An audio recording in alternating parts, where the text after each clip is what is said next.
Bom, o próximo agora são as oportunidades de negócio, né, à luz do que foi discutido hoje.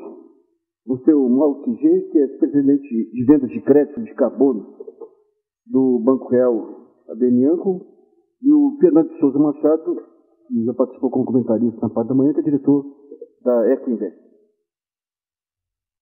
Bom, boa tarde. Obrigado a todo mundo por ficar. Obrigado, Nassif, pelo convite. É um prazer aqui, em nome do banco, apresentar, a gente falar um pouquinho das oportunidades e os riscos. A minha apresentação eu divido basicamente em duas partes. Uma parte realmente falando que, na minha visão, os riscos e as oportunidades para o mundo empresarial estão mudando rapidamente em função das mudanças climáticas e tudo que está acontecendo em volta disso. E a segunda parte vai ser mais concreto sobre oportunidades de projetos de MDL e o que o banco tem feito para ajudar os nossos clientes. Próximo, por favor. A gente quer mostrar um pouco, os riscos são múltiplos e a gente aqui está colocando vários desses a gente conversou, já foram mencionados hoje, mas acho que é interessante a gente organizar um pouco, mostrando isso. Em primeiro lugar, regulamentar. Obviamente os riscos estão aumentando rapidamente. Estamos falando faz meses aqui no Brasil sobre os projetos do Rio Madeira. Fica cada vez mais claro, para qualquer projeto que eu quero fazer, eu preciso me adequar às leis ambientais, e essas leis ambientais vão ser cada vez mais severas e devem ser cada vez mais severas também para garantir o meio ambiente para as futuras gerações. Outra questão que a gente falou hoje no Brasil, não tem meta, mas claramente em algum momento no futuro também vai ter, e muitas das operações, principalmente as grandes empresas, hoje fazem investimentos que são no mínimo para os próximos 10 a 20 anos. E aí o que eu faço se eu hoje não sei se em 2013 ou 2020 ou não sei quando, se eu vou ter metas ou não, se vai ter metas, a que nível vão estar. Então as incertezas nessa área regulamentar obviamente estão aumentando rapidamente.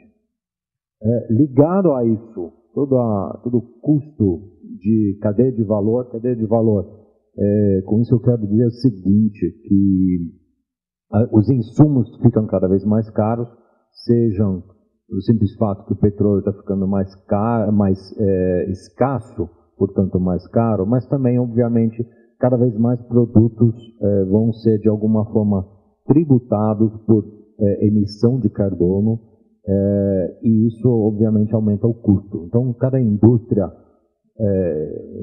usando um exemplo de indústria de automóveis, eu preciso de carros, eu preciso de energia, eu preciso de metal para produzir carros, e eu preciso de energia para produzir esses carros.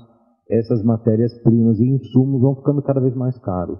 E a grande questão é, será que eu vou conseguir repassar esse preço aos meus consumidores? Então, é mais um risco que eu tenho que arcar e considerar. Produtos e tecnologias, o próximo na linha.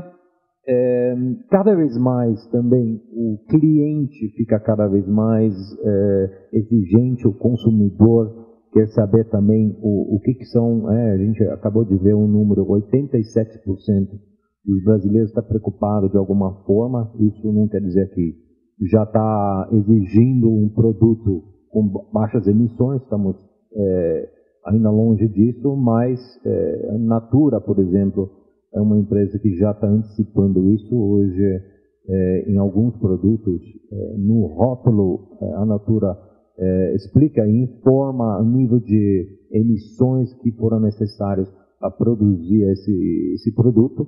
Então tem mais um item para o consumidor escolher, além de gosto, além de preço, além de qualidade. O consumidor vai usar o item emissões para ponderar a compra ou não de um produto. E isso obviamente é um risco enorme, porque a empresa que não está fazendo isso pode ser ultrapassado. Um produto que eu tenho hoje pode amanhã ser totalmente ultrapassado, e se eu não acompanho essa tendência, eu corro o risco de novo de ficar atrás. Legalmente tem outros riscos, esses riscos parecem talvez meio longe, mas já estão sendo processadas várias empresas, pelo que eu sei por enquanto só nos Estados Unidos. É muito parecido com a questão do fumo, cigarro. Hoje não tem mais nenhuma empresa, e hoje foram discutidos os relatórios da IPCC várias vezes, do IPCC, e fica muito claro que ninguém mais pode falar: eu não sabia que as minhas emissões dos meus produtos causaram efeito estufa e causaram esses efeitos. Se isso legalmente te dá direito a processar, eu não estou entrando nesse mérito, mas e fica claro que ninguém pode falar que não sabia desse risco, e acho que principalmente empresas ligadas ao mercado consumidor têm que pensar nisso. E muito ligado a isso, talvez de uma maneira muito mais sutil, mas o efeito pode até ser mais devastador, muito maior. Eu estou cada vez mais olhando na minha licença operacional que a sociedade me dá. Não é suficiente falar: eu estou dentro da lei, eu diminuí as emissões até o nível que a lei estava me obrigando, eu fiz tudo certinho, mas será que o consumidor vai achar isso suficiente? Será que o acionista vai achar isso suficiente? Será que as ONGs não vão colocar isso no jornal e amanhã você vai ter que explicar e você tem um risco? Então, isso é um risco bastante grande e às vezes bastante difícil de calcular, mas de novo, a gente está falando hoje também várias vezes, os jornais todos os dias publicam sobre as mudanças climáticas e obviamente publicam as coisas boas e as coisas ruins, o que certas empresas estão fazendo. O último ponto, a gente acabou de falar claramente sobre isso, né? Eu falo sempre, quando eu falo com os clientes, essa é a parte mais difícil de calcular. Fiquei muito satisfeito em ver que está sendo muito trabalho, está sendo feito nessa área, que os efeitos locais das mudanças climáticas são enormes, e aí eu já pulo também para as oportunidades. Ficou claro que isso traz novos riscos e novas oportunidades também. Como é que eu posso me adequar? E de novo também, claro, no Brasil, um país de grandes negócios em agronegócio, esses riscos e oportunidades são na média muito maiores do que são em outros países. Então, quais são as oportunidades que estão, por outro lado, né, esses riscos a gente tem que se antecipar, mas eu acho que a empresa que antecipa a essas tendências hoje já vai ter muitas oportunidades. A energia renovável, já mencionado, ele traz várias vantagens. Ele pode ser bem mais barato, então eu posso substituir uma energia fóssil por uma energia renovável. Se é biomassa ou são dejetos, eu posso resolver um outro problema, que hoje eu posso ter resíduos, que é um exemplo muito claro dos projetos de biodigestores e suinocultores. O suinocultor hoje, ou ontem, um tempo atrás, tinha um problema enorme, que são os dejetos dos suínos. Hoje ele gera isso tudo em oportunidade. O dejeto vira combustível, vira crédito de carbono e resolve o problema ambiental, que muitas vezes é até o maior benefício, porque senão o suinocultor fica sem emprego, o filho dele tem que ir para a cidade. Então, o social e ambientalmente tem muitas vantagens com essa troca de resíduos por biomassa. A pesquisa em novas tecnologias é exatamente a resposta. Se eu achar primeiro na minha indústria uma maneira de produzir mais barato e com menos emissões, eu acho, dependendo da indústria, você tem uma grande oportunidade de vender mais ou mais barato ou melhor. E para toda essa parte de riscos legais ou para a sociedade, o desenvolvimento sustentável dá a grande oportunidade de você envolver a comunidade, resolver problemas ambientais locais e ganhar também a sua licença operacional, né? Você vai ganhar o apoio com as empresas. No primeiro momento parece difícil, parece um investimento bastante grande, mas a gente como banco já apoiou vários projetos e a gente vê na prática, isso traz um retorno enorme, já no curto prazo, com certeza no longo prazo. E aí, talvez só em alguns desses casos, esse que eu queria destacar também com essa transparência, entra a oportunidade também de ganhar o crédito de carbono, e é uma oportunidade direta, você ganha dinheiro por alguma coisa que você faz, e essa é a próxima parte da minha apresentação, falar sobre um mundo bem concreto, como é que funciona, como é que eu ganho dinheiro com isso, quais os meus riscos também na hora de desenvolver. Próximo.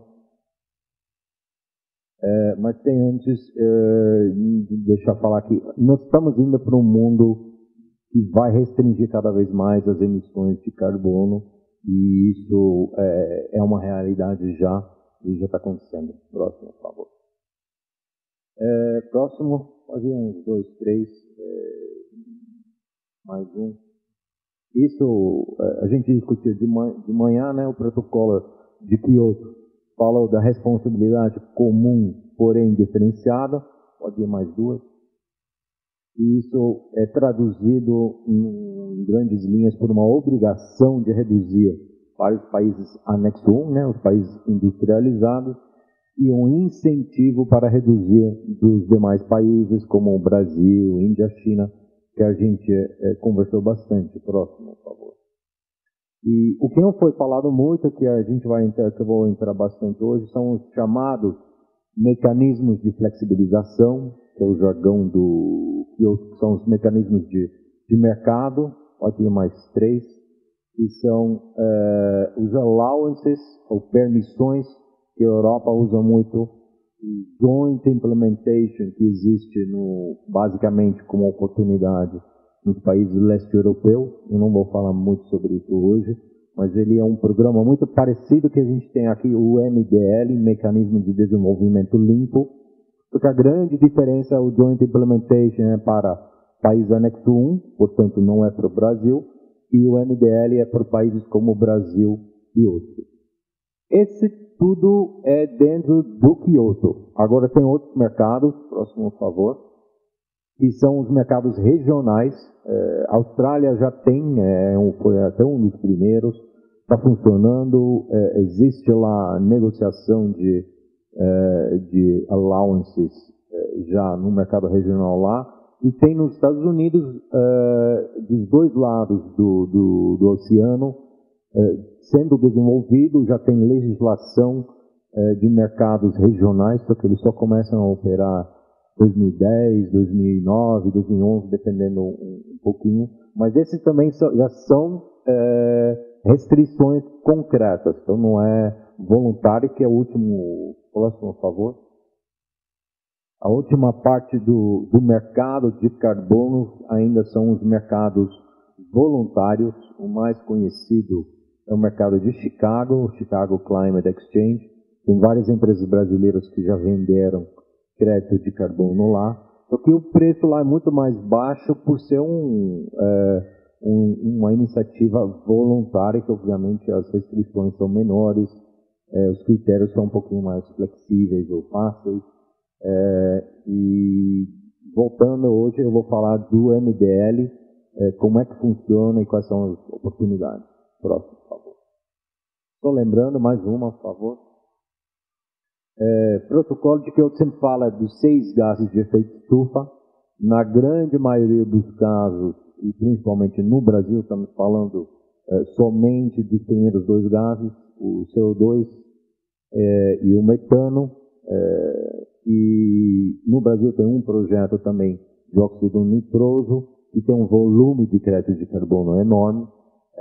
E tem outros países que têm projetos também com os outros gases industriais, são muito específicos, não vale a pena a gente entrar nesse detalhe hoje, mas as oportunidades são nesses 6. Pode ir no próximo, por favor. Então, como é que funciona e o que é o crédito de carbono?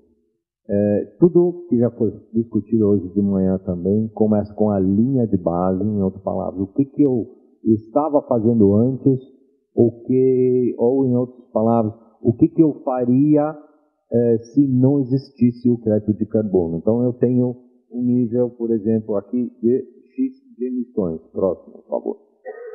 E eu vejo uma oportunidade de reduzir essas emissões até o nível Y, e essa diferença, que são as reduções, podem virar o crédito de carbono, a Certified Emission Reduction, ou a gente normalmente fala crédito de carbono.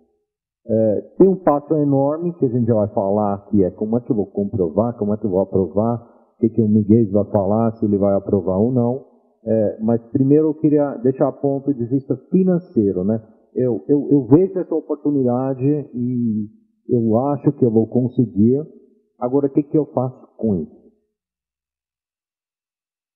Porque no primeiro momento é absolutamente nada. É a ONU falando que empresa X reduziu, por exemplo, em 100 mil toneladas os gases de efeito estufa.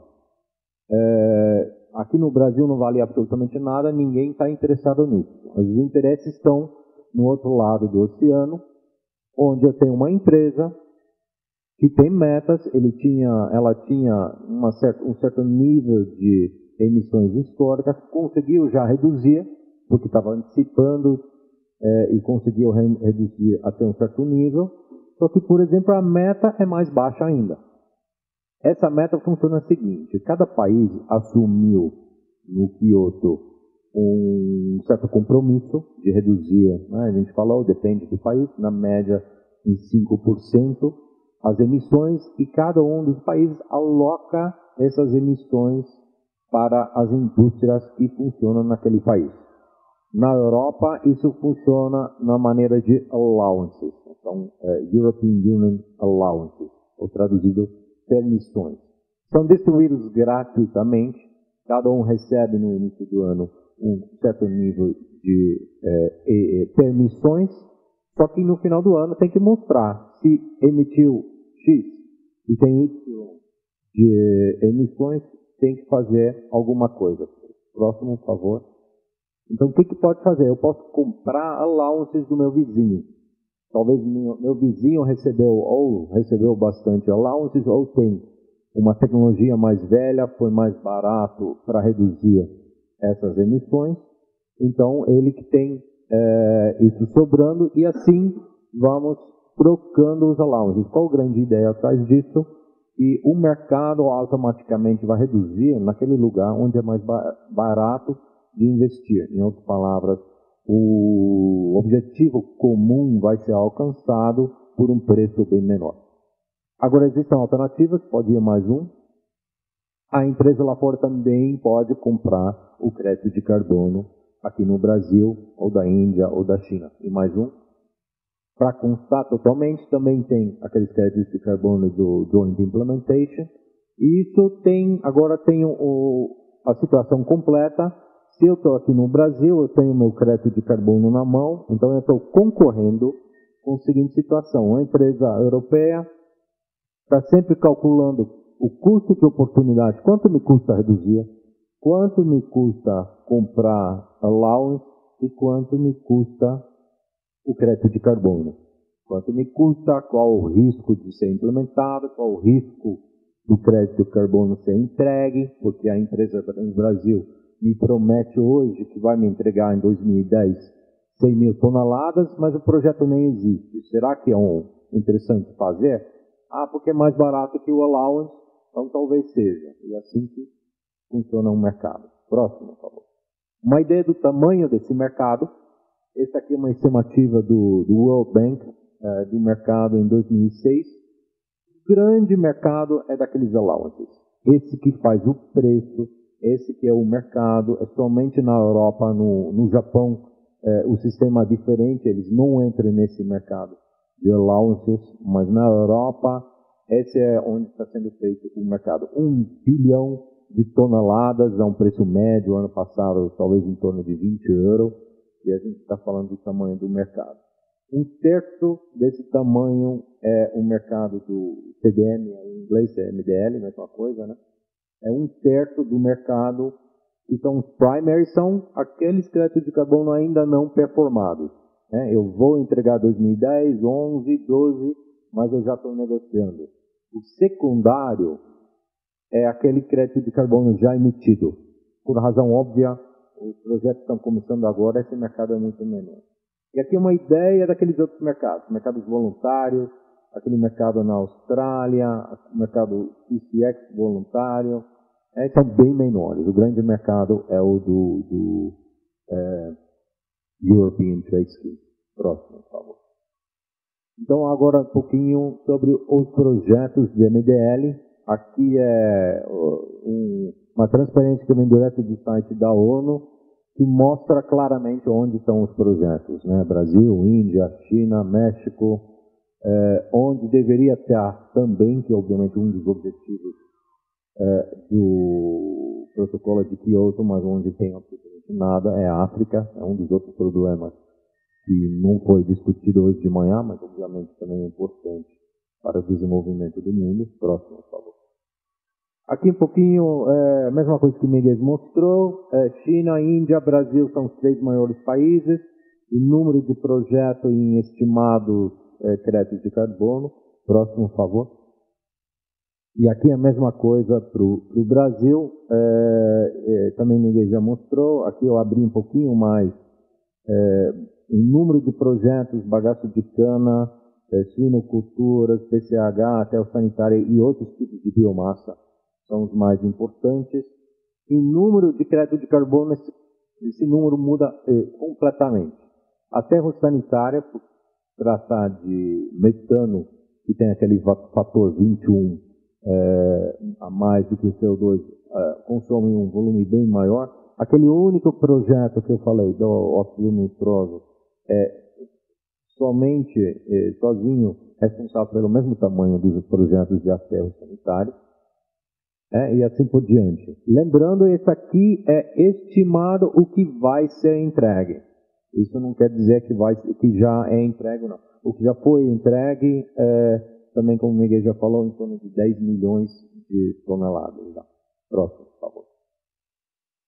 Então, onde estão aquelas oportunidades? Primeiro, ficou claro na transferência anterior, aterro sanitário, energia renovável, suinocultura e bagaço de cana são os projetos já em andamento, alguns ainda com potencial, alguns com menos potencial para continuar desenvolvendo.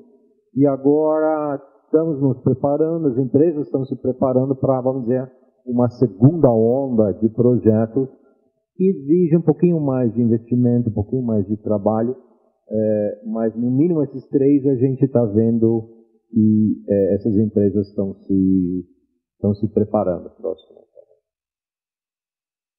Aqui um pouquinho de como é que chega aquele certificado na mão, que aliás não é papel, é totalmente eletrônico, mas a gente está acostumado com isso, então a gente usa isso graficamente ainda para mostrar. Quando eu começo, eu tenho basicamente 3 subprocessos que eu tenho que seguir. Um é a aprovação só do meu projeto. E no final chama o registro lá na ONU, lá no site, fica publicamente. Obviamente eu tenho toda a implementação física e a partir daí eu tenho um ciclo a cada ano para mostrar que eu realmente fiz o que eu estava pretendendo e eu ganho meu certificado. Próximo, por favor. Eu não vou entrar muito em detalhe, mas aquele fluxo onde entra, aqui a aprovação do Miguel, ele mostrou algumas coisas. Eu escolho uma metodologia já aprovada, ou eu vou ter que, se eu tenho uma nova tecnologia, eu vou ter que aprovar uma nova metodologia. Escrevo o meu projeto, o PDD é o Project Design Document. Isso tem que ser validado por uma empresa terceirizada, homologada, autorizada pela ONU de fazer isso. Na prática são as empresas certificadoras, igual aquelas empresas que fazem certificação ISO 9000, 14000, etc. Depois vai lá na Brasília e uma vez aprovado aqui, tem que ser registrado, aprovado lá na ONU. Esse processo demora em torno de 1 ano. E tem períodos e eu vou ter que deixar meu projeto público para todo mundo poder olhar, tem prazos determinados que eu realmente não posso encurtar, e ao longo desse tempo, isso aqui não é uma, vamos dizer, ciência exata, uma ciência nova, essas metodologias de vez em quando estão sendo ajustadas, e a ONU faz um cálculo ou percebe que não era bem assim, ou a ciência vem com novos cálculos, aí tem que se ajustar e alguma parte desse ciclo você tem que repetir. Em outras palavras, não é rápido, não é fácil, e esse é um dos problemas de como é que você vai levar o MBL para as empresas menores. O custo disso, para uma empresa grande, não pode ser muito, talvez não seja tanto, para evitar entrar nesse investimento. Agora, para empresas menores, risco versus o custo já fica bem diferente. Próximo, por favor. E aí, uma vez aprovado e implementado o meu projeto, ele começa a rodar, o relógio começa a rodar, aí eu posso escolher aos 7 anos, aos 10 anos, se eu escolher 7 anos, eu posso depois pedir mais uma vez, 2 vezes a aprovação para o próximo período. Esse processo é mais, vamos dizer, simples de entender, é muito parecido com a publicação de um balanço anual, né?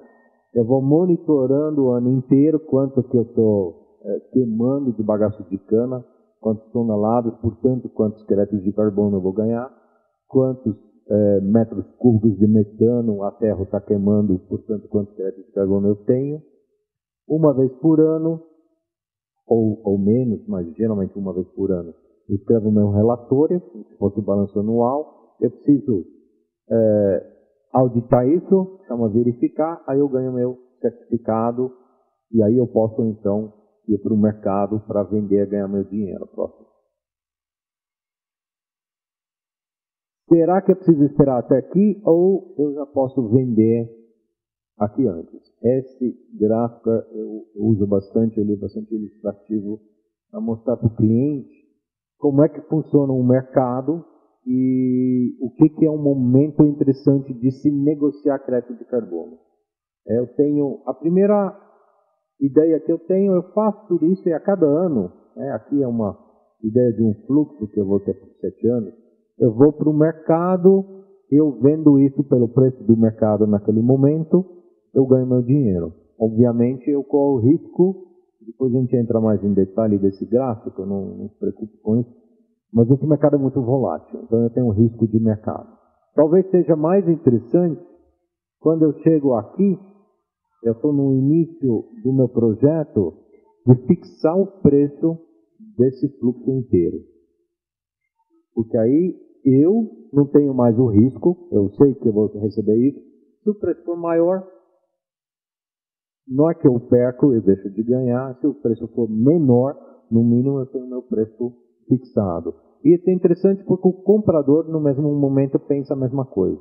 Ele precisa, lembrando a situação dele, garantir que ele está dentro da meta dele, senão ele paga a multa. E ele também gosta de um fluxo previsível. Se ele paga 9, 10, 11, 12 euros, no mínimo ele sabe quanto que ele vai pagar. Então isso é bastante interessante. Ou tem outras situações onde eu falo, olha, mas na verdade eu precisava desse dinheiro hoje para poder implementar meu projeto e realmente conseguir entregar todo esse fluxo. Então eu vou vender, aí que entra nesse gráfico, eu vou vender quando eu ainda estou com o meu projeto em aprovação. Só que aí entra a percepção de risco do ponto de vista do comprador. Quando o projeto está aqui, já está operacional, já está aprovado, esse risco é bastante reduzido. Então, o comprador está disposto a pagar um preço quase igual ao preço do mercado. Quando eu entro aqui, eu ainda estou escrevendo o meu projeto, não implementei nada, obviamente que o risco de entrega, risco de performance do meu projeto é muito maior e o comprador vai pedir um desconto no preço. Agora aí depende, esse é o tipo de trabalho que a gente faz em conjunto com os clientes, a ponderação que cada um tem que fazer. No mínimo, eu aceito, por exemplo, aqui, e isso é interessante falar, Nesse momento, onde eu estou no processo de aprovação, validação, esse risco de performance cai bastante. E o risco de conseguir aprovar um projeto ainda é muito alto. As metodologias que mudam, e o risco de conseguir o dinheiro para entregar o projeto. Nesse momento, o preço muda bastante. Em outras palavras, a gente sempre fala assim, quem tem dinheiro para levar o projeto aqui, vai conseguir negociar bem melhor. Agora, quem precisa de dinheiro hoje, obviamente vai ter que aceitar algum tipo de desconto, mas pode ser bastante interessante. Próximo, por favor. Então, a ideia do mercado. Aqui isso também é importante que vira e mexe as pessoas falam, o crédito de carbono dá tanto. Por exemplo, aqui, o preço mais interessado está em torno de 20 euros por tonelada. Só que isso não é o crédito de carbono. O que é esse gráfico aqui? Aqui é uma bolsa, a bolsa que tem mais liquidez, tem mais contratos, que vende em torno de 25%, 30% dos contratos de allowances naquele mercado europeu. São os allowances aqui. Esse mercado super volátil hoje está em torno de 20 euros para entrega em dezembro de 2008. Para entrega hoje, ele está em torno de 11 centavos. Porque a empresa na Europa que tem allowances sobrando ainda até o final do ano 2007, não pode levá-los para o 2008, quando entra o período de compromisso do Kyoto, aí começa a contar tudo de novo. Em outras palavras, isso nenhum problema do mercado, é nada mais do que lógico.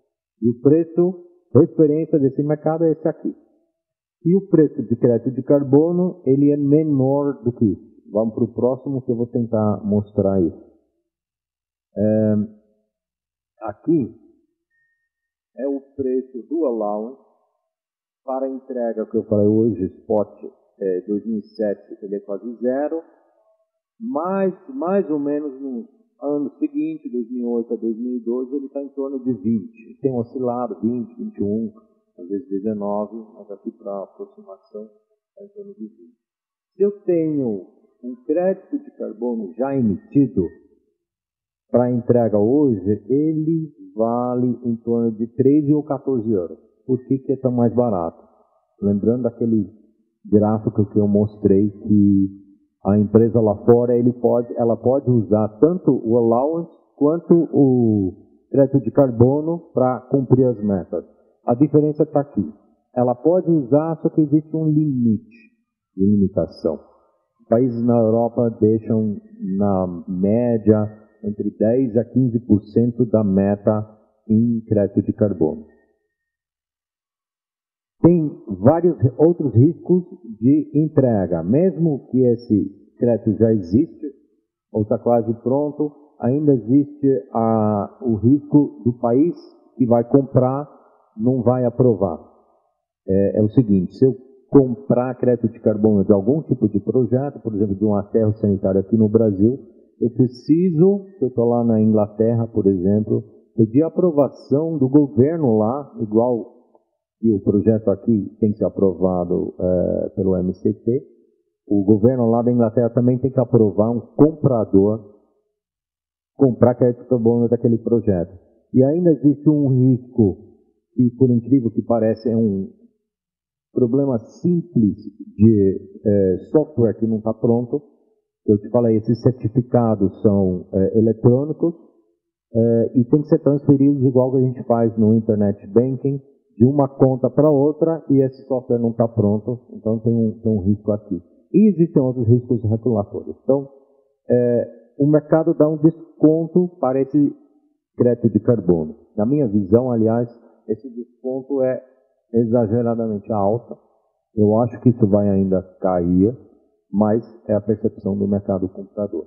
E, por final, que eu falei, se eu compro ou vendo aqueles créditos que a gente chama primários, que ainda ou não tem um projeto aprovado, ou não são implementados, obviamente o risco de entrega é maior ainda, existe um desconto maior ainda. Aí está hoje em torno de 8, 9 euros por tonelada. Próximo. Então, isso, resumindo mais ou menos, como é que a cadeia de valor dos projetos, existe um mercado de desenvolvimento, o primeiro passo é desenvolver o projeto, depois eu posso negociar esses projetos no estágio inicial, ou negociar, eu posso fazer as duas coisas, negociar quando já existe, e ainda existe toda a estruturação financeira em torno disso. Então, para um banco existe oportunidade, e para as empresas existem oportunidades de estruturar essa operação. Em primeira parte, existe o advisory que o banco pode fazer, isso a gente faz em conjunto com as consultorias do mercado, né? A gente tem parcerias com vários consultores para escrever e eles levam os projetos para aprovar. Depois, então, podemos, negociando esses créditos de carbono numa fase inicial, mitigar os riscos, eu falei, ou a empresa não sabe se vai entregar, ou a empresa não sabe o preço, podemos negociar um preço médio, podemos até hoje em dia pagar antecipadamente em vários casos. Eu posso, lá na fase final, que isso que parece a coisa mais comum que um banco faz, realmente negociar, né? Eu acho um vendedor aqui no Brasil, um comprador lá na Europa, e a gente junta um com o outro e faz intermediação. E além do mais, o que a gente pode fazer? Se tem um comprador querendo comprar, eu posso talvez descontar esse contrato, em outras palavras, acho mais fácil, usar esse contrato como garantia de um financiamento. E aí, próximo, só para terminar um pouquinho de propaganda do banco, o que a gente já fez ou está fazendo. Como eu falei, a gente já tem vários projetos em desenvolvimento, em parceria com vários consultores no mercado. Fizemos essas operações já de pagamento antecipado, onde o banco paga antecipado, assume risco, aquele risco de entrega, de performance do projeto, e o cliente paga depois com crédito de carbono. Obviamente, fizemos já operações de intermediação direta, e aquela coisa que eu falei, usando contratos existentes, a gente financiou vários projetos. O que a gente também faz, exatamente usando a nossa expertise no mercado, a gente manda a cada 2 semanas um newsletter falando sobre os riscos e as oportunidades no mercado. O assunto de hoje, esse foi o primeiro, a gente começou em fevereiro, e isso exatamente com o objetivo de ajudar o cliente a entender melhor o mercado, onde estão as oportunidades, e tentar, em conjunto, descobrir aquelas oportunidades. Próximo. Eu acho que isso aqui vai ficar disponível, né, a apresentação no site. Aqui tem alguns sites da própria ONU e do próprio NCT também, que já foi mencionado hoje, que a gente sempre indica para as pessoas que estão mais começando para entender. E acho que era isso. O próximo.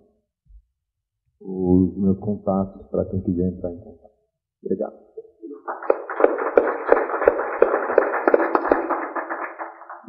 Bom, posso falar para o Fernando.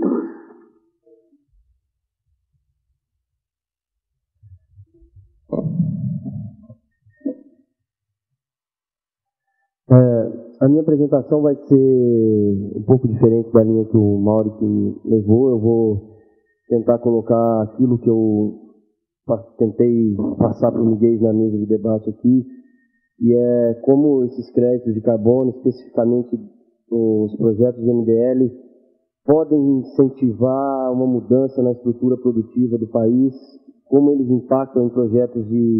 podem impactar em projetos de energia renovável, em projetos de tratamento de resíduos urbanos, na agricultura, enfim, levar para um lado mais prático isso aí, e de qual o impacto desses certificados de redução de emissões na receita de um projeto. Por favor. Bom, o Miguel falou disso, o Mauro também falou um pouco disso, mas hoje tem aprovado na comissão, eu chequei ontem lá, Miguel falou 168 projetos. O que está lá hoje, ontem eram 158 projetos. Os principais, como o Mauro colocou, são aterro sanitário, energia renovável principalmente, e isso é uma vocação brasileira e eu acho que deve ser incentivado. Projetos de troca de combustível, projetos de captação de metano em sinocultura e projetos de eficiência energética. A eficiência energética é um projeto específico dividido em vários projetos menores, mas eu coloquei aí para dar, como nós estamos falando de oportunidades, para mostrar que ao invés de se fazer, eu volto naquele mesmo ponto, ao invés de se fazer térmica a óleo combustível, se investir em eficiência energética, deixar de consumir mais energia, é uma forma de reduzir a expectativa de falta de energia no futuro, é uma forma de reduzir um incremento das emissões no futuro, enfim, e é uma outra possibilidade de trazer receita do exterior para o Brasil. Dos projetos brasileiros aprovados pela comissão, nós temos 104 projetos que foram registrados no Comitê Executivo do MBL. Os números são exatos que o Mauro colocou, tem um potencial de geração de 17 milhões de toneladas nesses projetos. Tá? Até ontem que eu havia visto, foram emitidos 10 milhões, em torno de 10 milhões e meio de créditos. Tá? É importante ressaltar que 45% desses créditos eles estão concentrados em somente 2 projetos. Tá? Um projeto de óxido nitroso e um projeto de aterro sanitário. Então, apesar de ter uma gama muito grande de projetos, a realidade não é que essa divisão ela é igualitária, nem é o caso de ser, mas enfim, é muito concentrada essas reduções de emissões em 2 únicos projetos. Né? Onde eu vou direcionar minha apresentação aqui é para uma vocação brasileira e onde, na opinião minha, os projetos devem ser levados adiante, tanto por uma iniciativa, por parte da iniciativa privada já está sendo levado, né, que a gente vai olhar o histórico dos projetos, e eu acho que o governo também deveria tratar de desenvolver políticas para que se dirija nessa mesma direção. De acordo com o inventário brasileiro que nós temos disponível, ele cobre de 1990 a 1994 e foi publicado em 2004. Então, são as informações mais recentes que nós temos a respeito das emissões aqui no Brasil. A emissão de mudança do uso da terra e florestas, de acordo com o inventário, de 90 para 94, ela teve um aumento de 2,4%. Na energia e indústria, de 90 para 94, ela teve um aumento de 16%.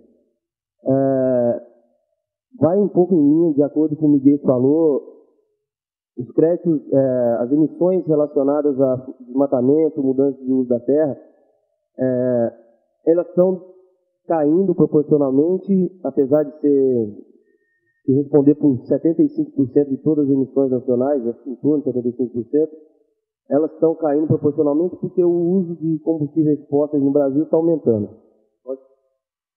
Um exemplo disso é que, de acordo com o Balanço Energético Nacional do ano passado, de 94 para 2005, teve um incremento no consumo de petróleo no Brasil de 35%. Então, no mínimo, em relação à energia e à indústria, nós tivemos um incremento de emissões nessa ordem. Tá? E saindo daqueles 200 e alguma coisa milhões de toneladas para uma estimada hoje em torno de 320 milhões de toneladas de CO2. Isso sem contar projetos de emissões de desmatamento e de uso da terra. Tá? Só com os projetos já registrados, e existem muitos outros projetos em processos de registro ou de aprovação por parte da comissão, mas enfim, só nos projetos registrados, que são em torno de 17 milhões de toneladas, a redução de emissão é quase 6%, como ninguém deu o número em torno de 6%. É uma emissão maior do que a média estipulada como meta nos países do protocolo. Então, sem um esforço muito grande, nós estamos prestes a conseguir isso aí, o que, na minha opinião, é um feito muito grande. E sem contar projetos florestais, sem contar redução de desmatamento, sem contar tudo isso. Uma coisa importante deixar clara, o pessoal da Amazônia sabe muito melhor que eu, mas a questão da redução de desmatamento, ela é importante, eu acho que deveria ser muito melhor trabalhada nesse caso. É difícil a gente levar o MDL por esse lado, porque o MDL não contempla manter a floresta em pé, não contempla desmatamento evitado, né? Porém, o que levou à redução das emissões, principalmente foi a redução da expansão da fronteira agrícola, devido a uma redução no preço das commodities, principalmente soja, né, que levou o pessoal a diminuir os investimentos em desmatamento, em diminuir os investimentos na expansão da fronteira agrícola. Então, eu acredito que, a respeito de MDL, desse tipo de projeto de crédito de carbono, que é basicamente o que nós estamos discutindo aqui, o potencial brasileiro está concentrado em projetos energéticos, industriais, e em tratamento de efluentes e resíduos. E eu acho que é uma forma de melhorar condições de vida da população, ter um impacto social e ter um impacto econômico muito grande. Entrando especificamente, eu vou falar de alguns tipos de oportunidade de projetos. Entrando especificamente na questão de energia renovável, foi calculado há uns 2 anos atrás o fator de emissão, tá, que é o que a gente chama de linha de base, para os projetos de energia brasileiros. E esse fator de emissão ele diz respeito a quanto cada megawatt-hora gerado de energia renovável colocado na rede produz ou reduz de emissão e, consequentemente, gera em crédito de carbono. Tá? Esse fator de emissão ele foi definido, ele foi calculado seguindo a metodologia aprovada pelo painel de metodologia e foi calculado juntando várias partes privadas, Ecoinvest, outros desenvolvedores de projetos, assim como nós. Foi um processo muito exaustivo, porque tivemos muita dificuldade em conseguir informações do governo, mas, enfim, ele foi talvez o fator de emissão mais analisado, mais estudado do mundo inteiro, e por ser um fator de emissão definido por partes privadas, ele teve necessariamente que ser validado e recalculado por todas aquelas entidades operacionais que são as empresas certificadoras que o Mário falou. Tá? Se a gente assumir o valor do crédito de carbono hoje em torno de 12 euros, tá? O preço está um pouco mais acima, mas se a gente assumir, nós estamos falando em torno de 3 euros por megawatt-hora. Tá? É esse o valor que um projeto de energia renovável pode vir a receber a partir do momento que coloca essa energia na rede, faz todo o processo, obviamente, de burocrático para se chegar, se registrar e emitir os créditos no Comitê Executivo das Nações Unidas. Mas, enfim, o último leilão de energia renovável que o governo fez em junho, o preço da energia saiu a R$ 137. Isso em euro, hoje dá em torno de 52 euros. Nós estamos falando de um incremento em receita de um projeto de infraestrutura mais de 5%. Projetos que não são conhecidos por ter uma rentabilidade excessiva, um incremento de receita de 6% é uma coisa muito grande para um projeto desse tipo. E deve ser considerado. Eu vou dar um exemplo aqui específico no Proinfa. O governo, enfim, se outorgou ao direito dos créditos. Tá? Eu acho que foi uma atitude do governo muito boa de garantir que esses créditos existam dentro por ser um programa governamental, se questionou a existência ou não, a elegibilidade ou não desses projetos, e o governo conseguiu que esses créditos ficassem garantidos e se outorgou a titularidade desses créditos. Por outro lado, o governo não tem feito nenhum movimento para conseguir esses créditos. Então, só um exemplo, há projetos só um exemplo claro de um projeto nosso, de em torno de 50 megawatts de potência, ele tem 25 mega dentro do Proinfa e 25 mega fora. Os 25 mega que são particulares já estão emitindo créditos, já estão gerando créditos, e os 25 que são do Proinfa, consequentemente do governo, estão parados e esses créditos estão sendo perdidos, porque hoje não existe mais crédito retroativo. Tá?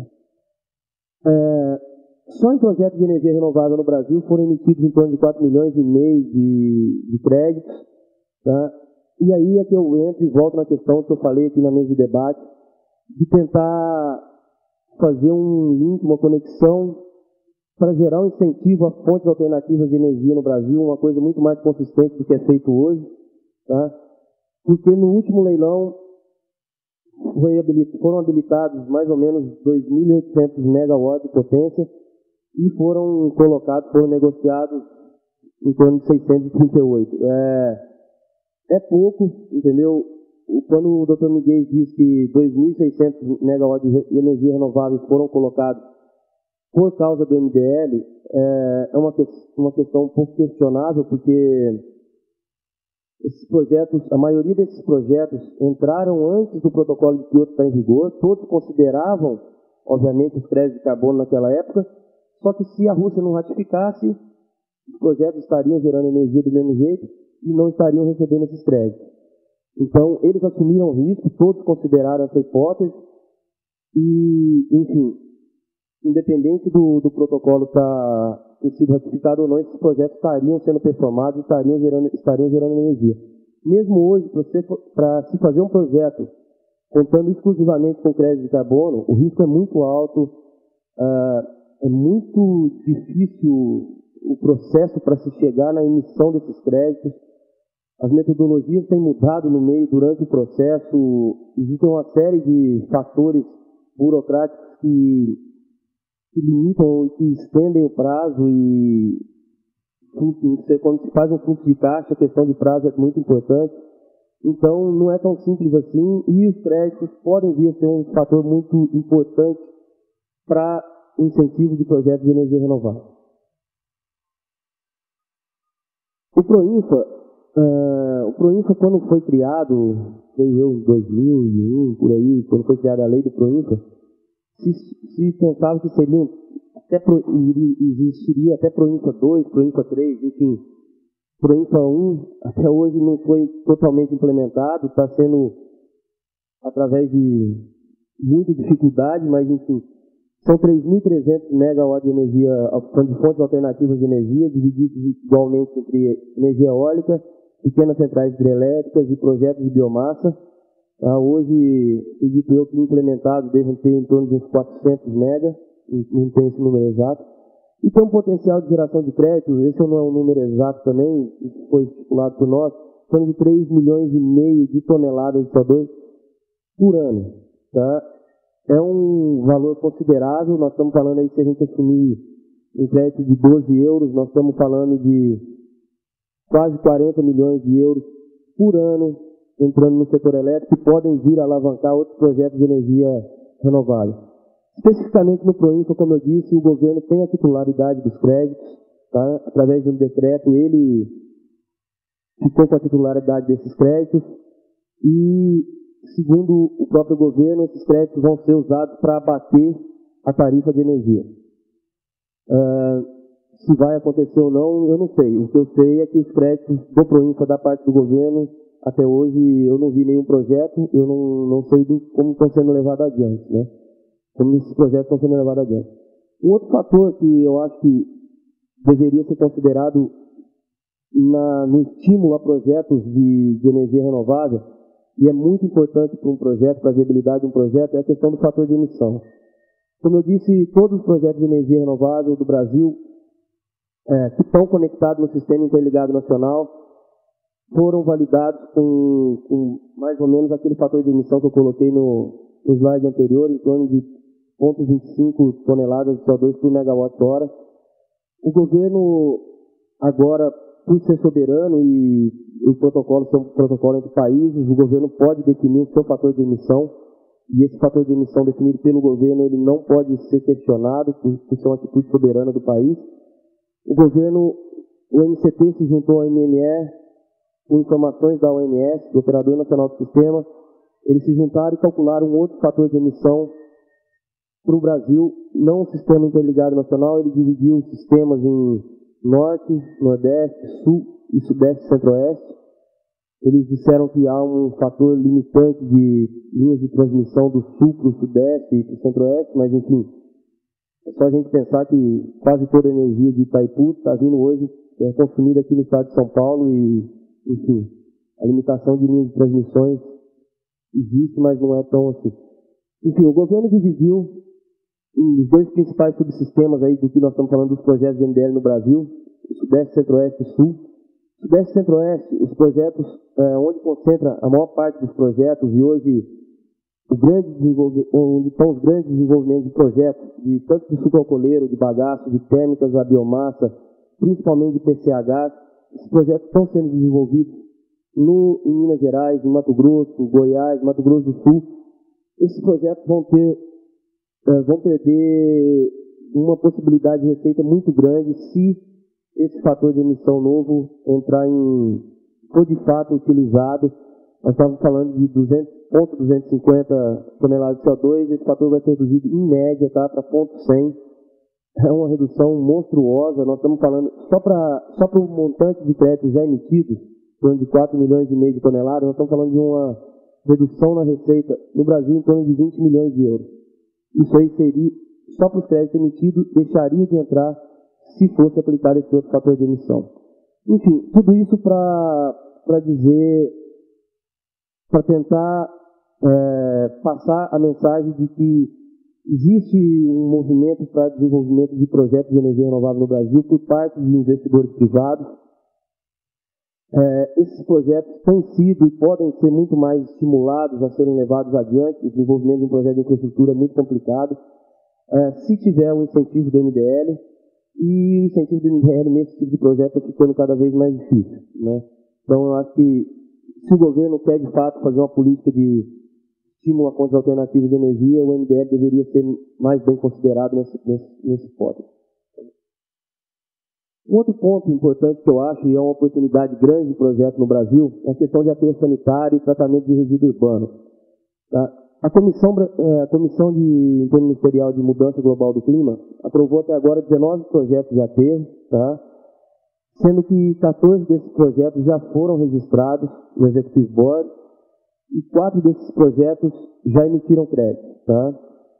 O total de créditos emitidos em aterro sanitário é em torno de 1.800.000 toneladas, mas só o aterro Bandeirantes foi 1.600.000.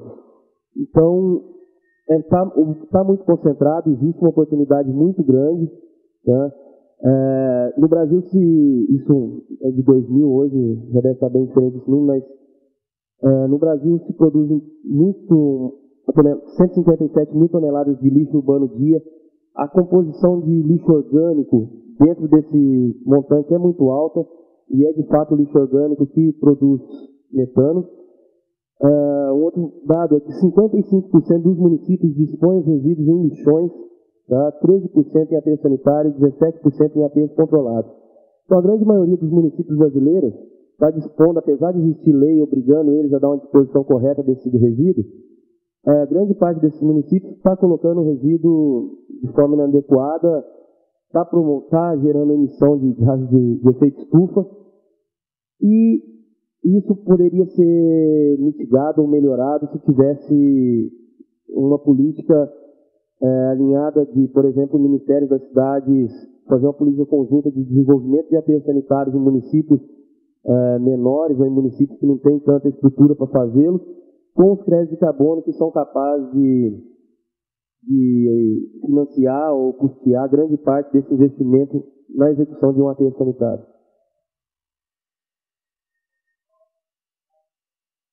Pode?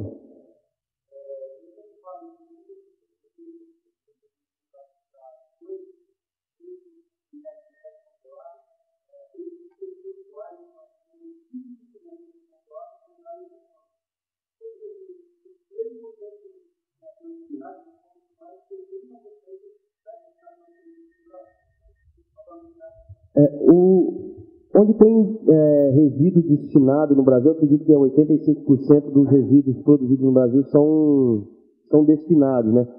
Mas o que eu quero dizer é o seguinte, eu não estou falando baseado em cima do montante de lixo, estou falando baseado em cima das cidades, entendeu? Porque tem cidades que... sim. Não, eu quero dizer o seguinte, que a maior parte dos municípios brasileiros não tem disposição adequada do lixo, tá? Apesar de grande parte do lixo ser gerado em São Paulo, Rio de Janeiro, pode falar, Rio de Janeiro tem aterro sanitário, não me recordo o nome do aterro principal lá do Rio, mas Gramacho, é um aterro sanitário, mas aquilo lá é uma disposição adequada, eu também acho que não é, entendeu? Então é disso que eu estou dizendo. Enfim, Os projetos de aterro, vocês devem até ter uma outra ideia, ou então um entendimento melhor do que eu. Para ser interessante para investimento por parte da iniciativa privada, nós estamos focando hoje em aterros que tem uma geração de acima de 200 toneladas dia de lixo. Tá? Não são todas as cidades, acredito eu que são municípios que têm que ter pelo menos uns 300 mil habitantes para ter essa produção de lixo. Tá? Então, ficam uma infinidade de outros dos 5.500 municípios que tem no Brasil sem assistência nenhuma, mas que podem ser assistidos através de iniciativas de aterros comuns, utilizando municípios conjuntos, colocando os resíduos em aterros comuns, projetos menores do que aterros, como incineração, que hoje já são contemplados dentro de Kyoto, compostagem, enfim, são iniciativas que podem ser levadas adiante e que podem receber o incentivo do INDL. Não é necessariamente o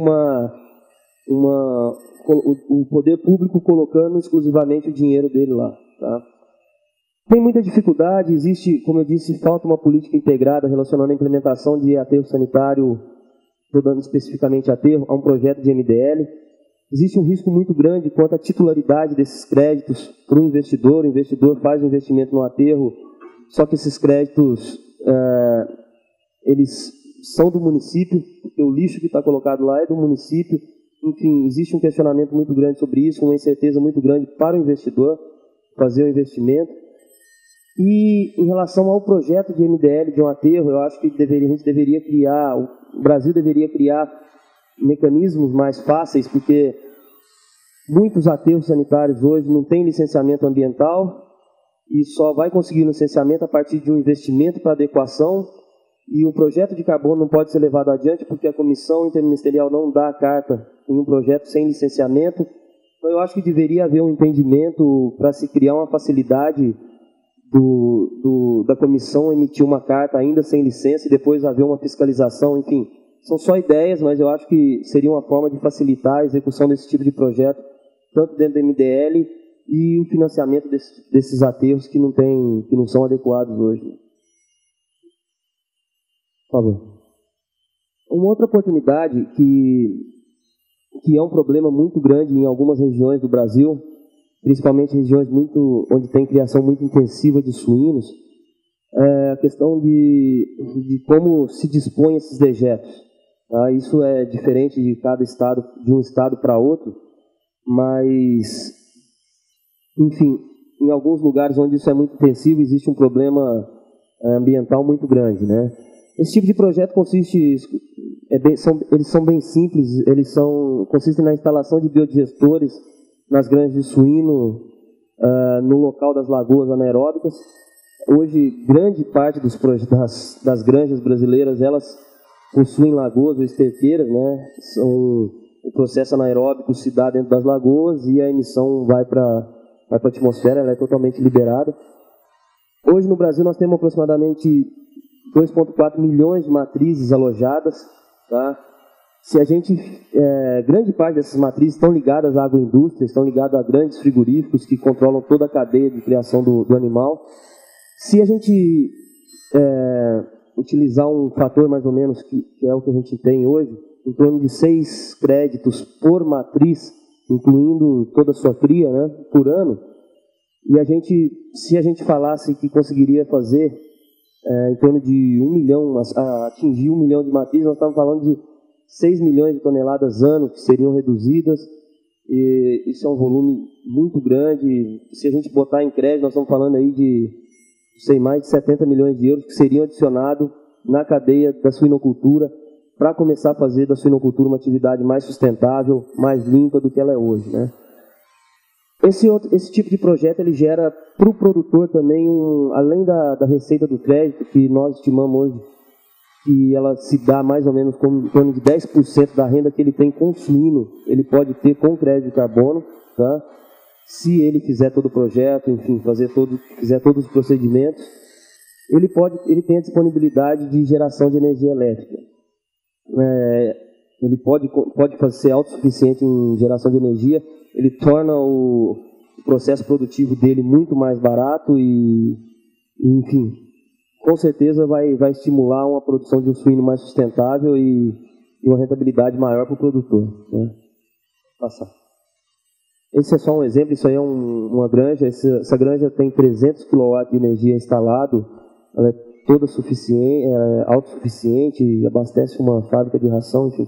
É uma oportunidade muito grande que está ficando cada dia mais difícil devido à burocracia do protocolo, aos projetos, as metodologias mudaram no meio do caminho, enfim. São projetos que estão cada dia mais desafiadores porque estão sendo cada dia mais difíceis de serem executados.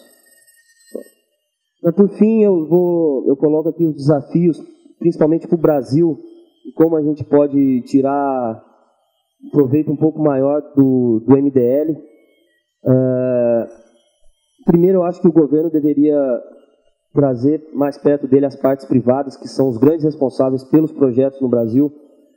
O grande responsável por o Brasil ter a quantidade de projetos que tem, ter a quantidade de créditos emitidos e estar nessa posição em relação ao mundo, é a iniciativa privada que tomou o risco, em alguns casos, muito antes do protocolo estar ratificado. Tá? E o governo, eu acho que o governo deveria chamar mais as partes privadas para trabalhar em conjunto e definir uma política nacional para isso aí. Outro ponto é a simplificação e a racionalização no processo de aprovação de projetos junto à comissão. A comissão tem um rigor técnico muito alto, eu acho isso excelente, muito bom da forma como é feita. Eu acho que os processos deveriam ser um pouco mais rápidos, o processo deveria ser um pouco mais aberto. Enfim, é uma sugestão apenas, né? Eu acho que o país deveria também elencar os projetos prioritários, isso obviamente sem afetar outros tipos de projetos, mas definir alguns tipos de projeto, por exemplo, como eu citei, eu acho que a área de saneamento é uma área importante para o país, a área de tratamento de resíduo urbano é importante, e o governo pode utilizar o MDL para fazer política social e política ambiental, e no momento não está utilizando, né? Enfim, conciliar as oportunidades abertas com o MDL com a Estratégia Nacional de Desenvolvimento Sustentável. Isso estou falando em termos de redução de desmatamento ilegal, uso de fontes alternativas, eficiência energética, enfim, tudo isso que eu disse aí. Obrigado pela oportunidade. Só um comentário. Nós falamos aqui no começo da importância de criar a questão da rede, a importância da internet para a absorção de informações. O Fernando já tinha me mandado há muitos anos alguns trabalhos, eu tinha perdido contato, foi através do blog que ele foi convidado, porque quando expusemos alguns temas lá, ele entrou com observações muito pertinentes e com trabalhos. Depois, isso mostra esse conhecimento que está espalhado aí, que em geral o jornalismo convencional não consegue pegar. Eu queria fazer uma pergunta inicial aos dois. Foi colocada a rentabilidade dos projetos comparando o que se pode ter de crédito carbono com a receita operacional, mas tem um custo aí no meio do caminho aí, que é todo aquele trajeto aí que o Mauro colocou. Se computar tudo isso, dá para ter em linhas gerais aí para um desses setores o que é a rentabilidade efetiva, levando em conta os custos de projeto, riscos e tudo mais? Os impactos do crédito eles são diferentes de projeto para projeto. Tá? Um projeto de suinocultura ele só é viável se tiver os créditos de carbono, senão, enfim, o produtor não consegue pagar.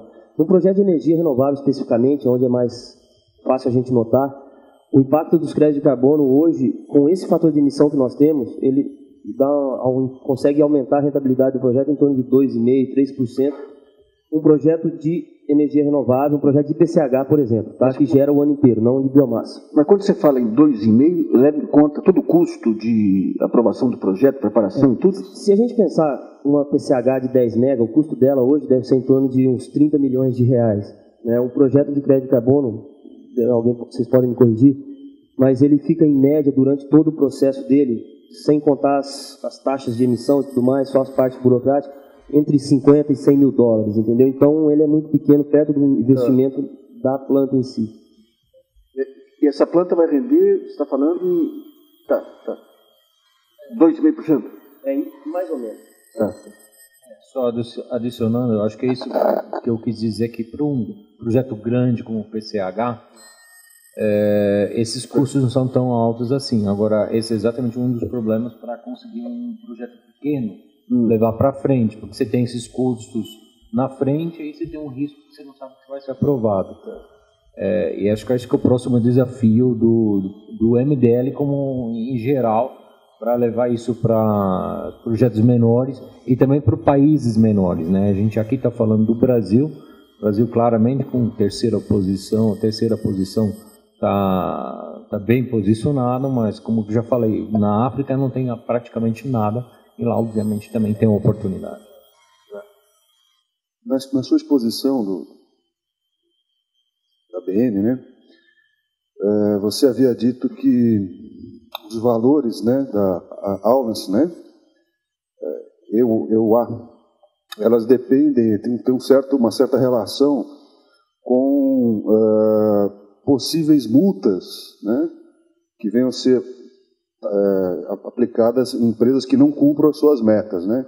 Eu gostaria de entender quem regula, né, quem aplica essas multas, né. É o próprio governo, porque aí você tem... próprio governo. Aí você tem, então, um fator aí endógeno, né, de cada governo que vai influenciar no valor do crédito de carbono no mercado. É mais ou menos isso? É isso mesmo. Cada país, a gente sempre está falando aqui do allowance do mercado europeu, né, que são os 25 países hoje. E aí como é que funciona? A Comissão Europeia aprova os planos de alocação nacionais de cada país. Então, cada país vai para a Comissão Europeia dar uma proposta. A minha meta é de tantas toneladas, eu vou alocar na indústria XYZ e para a empresa tal, fábrica tal. Aí chega-se a um total, então esse realmente é alocado. E isso a partir desse momento vira lei. Aí todas essas indústrias a cada ano tem que comprovar quantas emissões tinham, quantos allowances tem, quantos allowances a mais compraram, o crédito de carbono compraram, para no final do ano fechar a conta. E realmente, se não tiver, tem a multa e, na verdade, até hoje não foi cobrado, então também não tem não tem nenhum exemplo claro, mas com certeza esses países estão aplicando isso como lei, como a empresa também vai ser multado se não se aplicar a lei ambiental, etc. E só complementando, antes de ouvir também, porque eu queria saber, no caso brasileiro, né, nós não teríamos então esse mecanismo de punição, né? Como é que ficaria então? Porque aqui não tem meta, aqui eu só tenho aqui funciona de uma maneira, vamos dizer, do outro lado. Aqui se eu quero ter o crédito de carbono, eu tenho que ir todo regulamento, vamos dizer, da ONU, falar, aquele processo que eu mostrei, eu tenho que escrever o meu projeto, falar de que maneira que eu vou fazer, vem aquelas empresas certificadoras, vão checar, auditar se eu fiz dessa maneira, e se não fizer, a ONU não vai aprovar. Isso já tem acontecido várias vezes.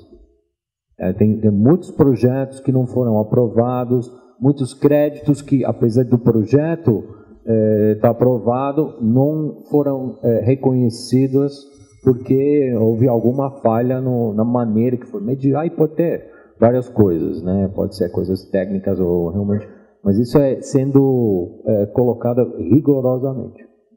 E até que a gente às vezes fala que é rigoroso demais, mas acho que a credibilidade, nesses primeiros anos, é super importante. Não sei se eu estou certo ou não, né? Mas eu acredito que a multa dentro da estipulada pela União Europeia é em torno de 40 euros por tonelada, né? Por tonelada não cumprida, a multa era em torno de 40 euros. Só que aí não muda o fato que a empresa ainda tem que pagar a multa e depois ainda comprar a compensação.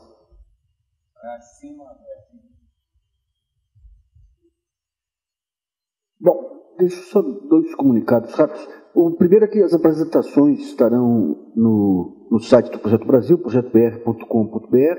Segunda, se os senhores puderem fazer uma avaliação aí para a gente melhorar os próximos seminários. E a terceira, convidamos os senhores a se cadastrar no Projeto Brasil, Ele está, nas próximas semanas, mais 2 semanas, ele vai estar com todas as funcionalidades prontas para montar uma comunidade para discussão de todos esses temas aqui. Queria agradecer muito aos expositores, aos senhores, e até a próxima edição aí do Projeto Brasil. Muito obrigado, então.